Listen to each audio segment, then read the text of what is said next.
Salam anti korupsi.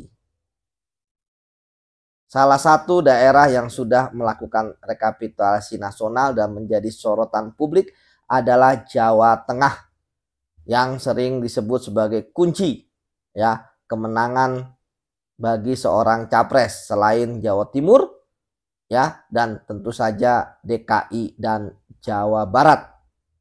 Terkait dengan Jawa Tengah ada dua hal yang penting. Pertama itu adalah daerah basis dari salah satu partai yaitu PDIP, sehingga sering disebut kandang banteng atau basis merah ya. Apalagi yang kedua ya, salah satu capres ya ini Pak Ganjar Pranowo merupakan gubernur 2 periode. Artinya seharusnya sudah mengakar, sehingga ketika pun kampanye fokus di Jawa Tengah, setidaknya kalau menang telak akan selisihnya bisa menutupi di daerah yang lain ya, ataupun malah bisa meraih suara atau bahkan banyak ya, atau bahkan bisa memaksakan 2 putaran. Tetapi apa mau dikata bahwa ternyata strateginya Pak Prabowo dan Mas Gibran lebih baik ya. Ternyata walaupun PDIP masih menjadikan Jawa Tengah basisnya ya karena menjadi pemenang pemilu ya di Jawa Tengah ya, partai pemenang pemilu, namun untuk capres cawapres yang diusung yaitu Pak Ganjar dan Prof Mahfud ya ternyata kalah.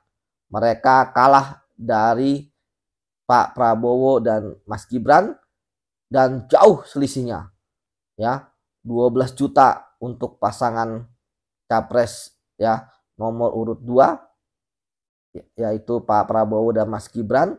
Kemudian Pak Ganjar sekitar 7,8 jutaan. Dan apa namanya?